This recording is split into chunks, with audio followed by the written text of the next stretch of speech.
Throws it to Green, and he's stopped behind the line of scrimmage by Jaylon Smith. Looking at Notre Dame, you got so many starters back on defense. I think your schedule is very, very favorable. You play Texas here, you play Georgia Tech here, you have Clemson on the road, but their defense is questionable.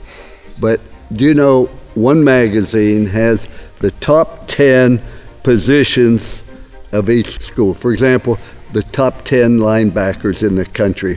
Notre Dame's the only school to be listed in every single category.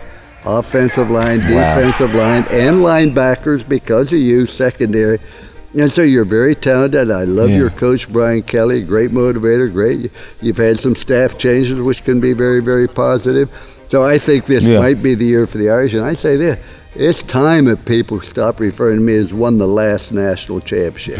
Right. It's time to celebrate a new one. Oh yeah, and we got a couple of your former players here coaching now. You have two great ones. Autry Denson was a running back who I tried to make a defensive back and he wouldn't let me. He said no, and I'll never forget our second game at Purdue, and I said, okay, I'm going to let you play if you promise you won't fumble the ball. He said, Coach, I will not fumble the ball. He not only didn't fumble the ball, he had a great game and went on to become the all-time leading ground gainer. Todd Light, probably as good a defensive back as I've ever seen. Todd could have came out as a junior. As I explained to Todd that I'll give him $1 million if he'll stay. Being you will go higher in the draft and you'll make that much more money. And there's 6 players drafted in the first round. They're typical of the athletes at Notre Dame, and I don't know what you're going to do after. If you go into TV, you have a great future, but life's nothing more than making good choices. Yeah. Rochelle and Jaylon Smith, and a big stand by the Notre Dame defense. Hey, that's great communication. That was awesome. That's great communication. That was awesome. Coming along this year, developing into that leadership role, leader of the defense, leader of the team.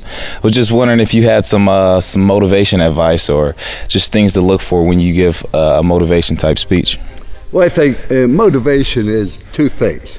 You have to have something you want to say. Yeah. You have to have a burning desire to say it, and you just talk from your heart. You don't worry about grammar or anything else. And the best way to motivate people is by believing in them. Remember this, never criticize the performer. Criticize the performance. Man, you're great. I love you. I've seen you do this. But we aren't playing the way we're capable of playing. We aren't being fair to ourselves. Lift them up, but always remember this. When people need love and understanding the most, Jaylon, is usually when they deserve it the least. That's deep.